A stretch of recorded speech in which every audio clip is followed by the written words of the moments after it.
नमस्कार दोस्तों, स्वागत है आपका हिमाचल प्रदेश सामान्य ज्ञान के 1000 प्लस प्रश्न श्रृंखला के भाग 10 में। शुरू करते हैं पहला प्रश्न है हमारा प्रश्न नंबर 451। हिमाचल प्रदेश का निम्नलिखित में से कौन सा नगर कांगड़ा घाटी के अंतर्गत आता है? होगा इसमें नहीं होगा। तो इसका जो सही आंसर होगा वो होगा ऑप्शन ए, चित्रकला। अगला प्रश्न है, प्रदेश की चंबा घाटी को अन्य किस नाम से जाना जाता है? तो इसका जो सही आंसर होगा वो होगा ऑप्शन सी, रावी घाटी। क्योंकि यहाँ पे रावी नदी बहती है, तो इस कारण जो है चंबा घाटी को रावी घाटी के नाम से भी जाना जाता है। अगला प्रश्न है, निम्नलिखित में से कौन सा नगर हिमाचल प्रदेश की चंबा घाटी के अंतर्गत नहीं आता? तो इसमें जो डलहौजी है वो भी आता है, चुवाड़ी भी चंबा में है, जो गग्गल है वो कहाँ स्थित है? कांगड़ा में। और खजियार भी कहाँ स्थित है? चंबा। तो इसका जो सही आंसर हो जाएगा ऑप्शन सी, गग्गल जो है वो चंबा घाटी के अंतर्गत नहीं आता। अगला प्रश्न है, हिमाचल की कुल्लू घाटी को अन्य किस नाम से जाना जाता है? तो इसका जो सही आंसर है वो है ऑप्शन बी, देव घाटी। कुल्लू घाटी को देव घाटी के नाम से भी जाना जाता है। अगला प्रश्न है, निम्नलिखित में से कौन सा नगर हिमाचल प्रदेश की कुल्लू घाटी के अंतर्गत आता है? तो इसका जो सही आंसर है वो है ऑप्शन ए, मनाली। अगला प्रश्न है, रोरिक कला संग्रहालय हिमाचल प्रदेश के किस घाटी में स्थित है? तो इसका जो सही आंसर हो जाएगा वो होगा ऑप्शन ए, कुल्लू घाटी में जो है वो रोरिक कला संग्रहालय है। अगला प्रश्न है, पोंटा घाटी हिमाचल प्रदेश के किस जिले में स्थित है? तो इसमें जो है वो बाय मिस्टेक जो है ऑप्शन नहीं दिए गए हैं, तो आपने याद रखना है सिरमौर में जो है वो पोंटा घाटी है। अगला प्रश्न है, पोंटा घाटी में सिंचाई के लिए गिरी के अतिरिक्त अन्य किस नदी में से पानी लिया जाता है? तो इसका जो सही आंसर होगा वो होगा ऑप्शन ए, बाटा। गिरी और बाटा जो है वो किस घाटी को पानी देती है? पोंटा घाटी को। अगला प्रश्न है, निम्नलिखित में से कौन सी घाटी हिमाचल प्रदेश के मंडी जिले में स्थित है? तो इसका जो सही आंसर होगा वो होगा ऑप्शन बी, बल्ह घाटी, जिसे उपजाऊ घाटी के नाम से भी जाना जाता है। वो कहाँ स्थित है? मंडी जिला में। अगला प्रश्न है, हिमाचल प्रदेश में स्थित लाहौल स्पीति घाटी में से स्पीति क्षेत्र की औसत ऊंचाई कितनी है? तो इसका जो सही आंसर है वो है ऑप्शन डी, 4000 मीटर जो है इसकी औसत ऊंचाई है लाहौल स्पीति घाटी की, स्पीति क्षेत्र की। अगला प्रश्न है, मंडी जिले में स्थित बल्ह घाटी की औसतन ऊंचाई कितनी है? तो इसका जो सही आंसर है वो है ऑप्शन ए, 800 मीटर जो है इसकी औसतन ऊंचाई है बल्ह घाटी की। अगला प्रश्न है, हिमाचल की लाहौल स्पीति घाटी लाहौल क्षेत्र चंद्रभागा के किस ओर स्थित है? तो इसका जो सही आंसर है वो है ऑप्शन सी, उत्तर में। हिमाचल की लाहौल स्पीति घाटी लाहौल क्षेत्र चंद्रभागा के किस ओर स्थित है? उत्तर दिशा में। अगला प्रश्न है, 1962 में भारत जर्मन संयुक्त कृषि परियोजना के लागू होने से हिमाचल की किस घाटी के आर्थिक विकास को बल मिला था? तो इसका जो सही आंसर है वो है ऑप्शन बी, बल घाटी। तो बल घाटी में 1962 में भारत जर्मन संयुक्त कृषि परियोजना को लागू किया गया था। अगला प्रश्न है, हिमाचल प्रदेश को पब्बर घाटी में बहने वाली प्रमुख खड्ड निम्नलिखित में से कौन सी है? तो इसका जो सही आंसर होगा वो होगा ऑप्शन डी, उपरोक्त सभी। पंजोर खड्ड, आंध्रा खड्ड और सीकरी खड्ड किसकी सहायक खड्डे हैं? पब्बर घाटी की, पब्बर घाटी के पब्बर नदी की, पब्बर घाटी में बहती है ये खड्डे। अगला प्रश्न है, हिमाचल प्रदेश की पब्बर घाटी को अन्य किस नाम से जाना जाता है? तो इसको जो है रोहडू घाटी भी बोलते हैं। तो ऑप्शन ए जो है बिल्कुल सही हो जाएगा, रोहडू घाटी। अगला प्रश्न है, हिमाचल प्रदेश की किस घाटी का निर्माण सिपकी से लेकर बिलासपुर तक सतलुज नदी द्वारा किया गया है? तो इसका जो सही आंसर है वो है ऑप्शन ए, सतलुज घाटी। तो सतलुज घाटी जो है वो सिपकी से लेकर किन्नौर से शिमला में मंडी को थोड़ा टच करके बिलासपुर तक बहती है, तब इसे सतलुज घाटी भी कहा जाता है। अगला प्रश्न है, हिमाचल प्रदेश की निम्नलिखित में से किस घाटी में अल्पाइन प्रकार के वृक्ष पाए जाते हैं? जो अल्पाइन प्रकार के वृक्ष होते हैं ये ऊंचाई पर, अधिक ऊंचाई पर ही पाए जाते हैं। तो इसका जो सही आंसर हो जाएगा वो होगा ऑप्शन बी, स्पीति घाटी में जो है अल्पाइन प्रकार के वृक्ष पाए जाते हैं। अगला प्रश्न है, गिरी नदी का उद्गम स्थान निम्न में से कौन सा है? तो इसका जो सही आंसर है वो है ऑप्शन बी, कुप्पर शीर्ष।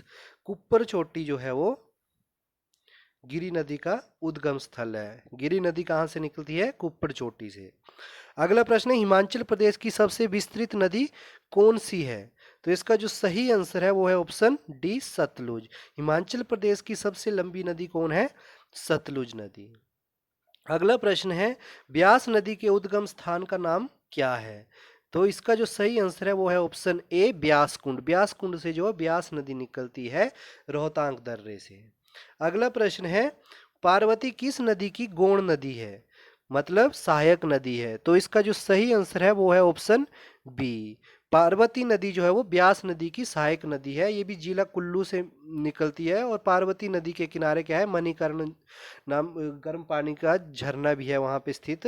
वहां से होकर भुंतर के पास जो है ये ब्यास नदी से मिलती है। उसके बाद ये ब्यास के नाम से ही आगे बहती है पार्वती नदी। ठीक है, तो पार्वती नदी किसकी गौण नदी आ गई, ब्यास की। अगला प्रश्न है, मंडी नगर में ब्यास नदी में कौन सी खड्ड मिलती है? तो इसका जो सही आंसर है वो है ऑप्शन सी, सुकेती खड्ड। सुकेती खड्ड जो है वो बल घाटी से निकलती है और मंडी शहर में जो है ये ब्यास नदी के साथ इसका संगम हो जाता है और ब्यास नदी के नाम से ही आगे बहती है सुकेती खड्ड।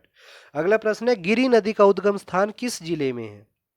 तो इसका जो सही आंसर है वो है ऑप्शन ए, शिमला में। अगला प्रश्न है, निम्न में से कौन सी नदी बिलासपुर जिले को लगभग 2 बराबर भागों में बांटती है? तो इसका जो सही आंसर है वो है ऑप्शन बी, सतलुज नदी। सतलुज नदी जो है वो लगभग बिलासपुर को 2 समान भागों में बांटती है। अगला प्रश्न है, निम्नलिखित में से कौन सा जोड़ा गलत है? जो इसमें कौन सा जोड़ा गलत है? तो लामा डल झील क्या है, धर्मशाला से दूर, ये बिल्कुल सही है। बिली घाटी कहाँ है, बैजनाथ में है। पोंग बांध कहाँ है, ज्वाली देरा में है। और चूड़धार सोलन में नहीं है, ये सिरमौर जिले में है चूड़धार। ठीक है, तो इसका जो सही आंसर हो जाएगा वो ऑप्शन डी है, क्योंकि चूड़धार सोलन में नहीं, कहाँ है, सिरमौर में। अगला प्रश्न है, चंद्रा और भागा किस स्थान पर मिलती है? तो चंद्र और भागा कहाँ पे मिलती है? तांदी नामक स्थान पे, जो कहाँ है, लाहौल स्पीति में। और वहां पे मिलकर ये किस नदी का निर्माण करती है? चंद्रभागा का।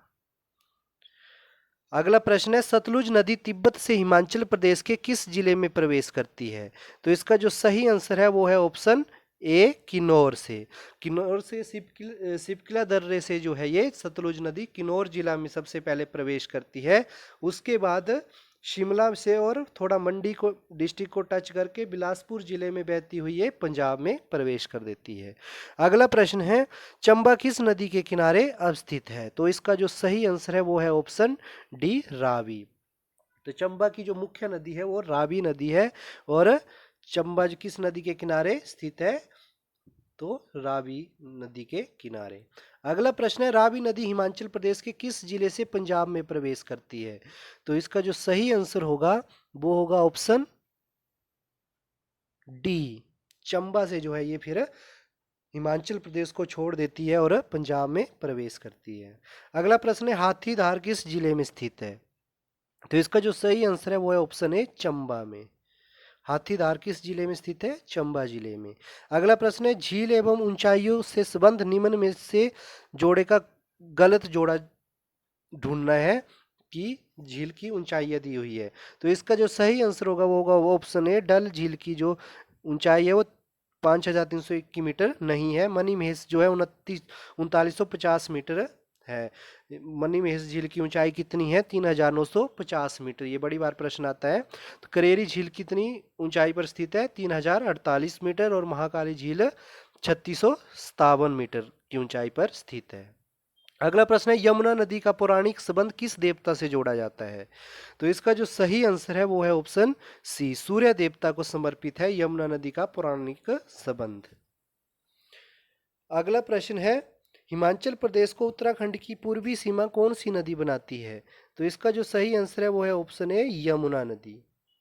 अगला प्रश्न है, कुमारवाह झील किस जिले में स्थित है? तो इसका जो सही आंसर है वो है ऑप्शन बी, कुमारवाह झील कहाँ स्थित है? मंडी जिले में।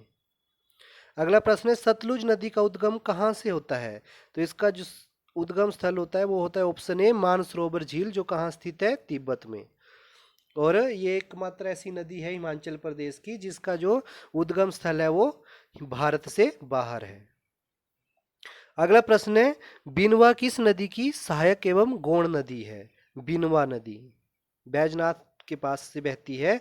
तो इसका जो सही आंसर होगा वो होगा ऑप्शन ए, ब्यास नदी की सहायक नदी है बिनवा नदी। अगला प्रश्न है, रावी नदी के उद्गम स्थान का नाम निम्न में से क्या है? तो रावी नदी कहाँ से निकलती है? तो इसका जो उद्गम स्थल है वो है बड़ा भंगाल, जो जिला कांगड़ा में पड़ता है। यहाँ पे दो ग्लेशियर है, भांदल और तांतागिरी, जो कि रावी नदी का निर्माण करते हैं। अगला प्रश्न है, महाकाली झील किस जिले में है? तो इसका जो सही आंसर है वो है ऑप्शन बी, चंबा में। महाकाली झील कहाँ स्थित है? चंबा में। अगला प्रश्न है, हिमाचल प्रदेश के पूर्व की ओर निम्न में से कौन सी नदी प्रवाहित होती है? तो इसका जो सही आंसर है वो है ऑप्शन ए, यमुना नदी। यमुना नदी कहाँ से बहती है? सिरमौर से। अगला प्रश्न है, हिमाचल प्रदेश से होकर कुल कितनी बड़ी नदियां प्रवाहित होती है? तो कितनी होती है? 5 नदियां। सबसे बड़ी जो 5 नदियां हैं वो हिमाचल प्रदेश से बहती है। अगला प्रश्न है, निम्न में से कौन सी नदी यमुना की सहायक नदी है? तो इसका जो सही आंसर है वो है ऑप्शन सी, गिरी नदी। गिरी नदी जो है वो यमुना की सहायक नदी है। अगला प्रश्न है, 3 छोटी छोटी नदियां बाण गंगा, कुरली तथा नया गुल किस जिले में है? तो इसका जो सही आंसर है वो है ऑप्शन बी, कांगड़ा जिले में। अगला प्रश्न है, सतलुज नदी हिमाचल प्रदेश के निम्न में से किस जिले को 2 असमान भागों में बांटती है? तो इसका जो सही आंसर होगा वो होगा ऑप्शन ए, किन्नौर को जो है सतलुज नदी वो 2 असमान भागों में बांटती है। अगला प्रश्न है, प्राशर झील निम्न में से किस जिले में अवस्थित है? तो इसका जो सही आंसर होगा वो होगा ऑप्शन ए, मंडी में। अगला प्रश्न है, निम्नलिखित में से कौन सी नदी हिमाचल प्रदेश से संबंधित है? तो इसका जो सही आंसर होगा वो होगा ऑप्शन डी, ये सभी, क्योंकि रावी नदी भी हिमाचल प्रदेश में बहती है। रावी नदी कहाँ से निकलती है? बड़ा बंगाल से। भांदलोतांतागिरी ग्लेशियर इसका निर्माण करते हैं। आगे आगे सतलुज नदी, ये कहाँ से निकलती है? मानसरोवर तिब्बत से निकलती है, सिवकला दर्रे से किन्नौर में प्रवेश करती है, और शिमला मंडी से बहते सतलुज बिलासपुर जिले से जो है ये हिमाचल को छोड़ के पंजाब में प्रवेश कर देती है। वहीं चिनाब नदी चंद्र और भागा नदियों के संगम से बनती है। चंद्र और भागा नदियों का मिलन कहाँ पे होता है? तांडी में। उसके बाद उसे चिनाब नदी के नाम से ही जाना जाता है। तो इसका आंसर क्या हो जाएगा? ये सभी। अगला प्रश्न है, हिमाचल प्रदेश से संबंधित रावी नदी का अन्य नाम निम्नलिखित में से कौन है? तो रावी नदी को इरावती भी बोलते हैं, और एक इसका संस्कृत नाम है पुरुषणी। पुरुषणी और इरावती किसका पुराना नाम है? रावी नदी का। अगला प्रश्न है, हिमाचल प्रदेश में रावी नदी की लंबाई कुल कितनी है? तो इसका जो सही आंसर है वो है ऑप्शन बी, 158 किलोमीटर जो है वो हिमाचल प्रदेश में रावी नदी बहती है। अगला प्रश्न है, हिमाचल प्रदेश में बहने वाली कौन सी नदी रावी नदी का सहायक नदी है? तो इसका जो सही आंसर है वो है ऑप्शन डी, ये सभी। तो रावी की सहायक नदियां कौन कौन सी है? खड्डे, चिंटचद, छतराड़ी और बोडिल जो है वो रावी नदी की सहायक नदियां हैं। अगला प्रश्न है, हिमाचल प्रदेश में बहने वाली सतलुज नदी का वैदिक नाम क्या है? तो इसका जो सही आंसर हो जाएगा वो होगा स्तुद्री, जो है वो सतलुज नदी का वैदिक नाम है। अगला प्रश्न है, हिमाचल प्रदेश में चिनाब नदी को अन्य किस नाम से पुकारा जाता है? तो इसका जो सही आंसर होगा वो होगा ऑप्शन डी, चंद्रभागा। चिनाब नदी को किस और नाम से जाना जाता है? चंद्रभागा नदी से। और चंद्रभागा नदी किस किस सहायक नदियों से बनी है? चंद्र और भागा से मिलकर बनी है। तो इसी के साथ हमारे 500 प्रश्न पूरे होते हैं और भाग 10 खत्म होता है। जय हिंद, जय भारत।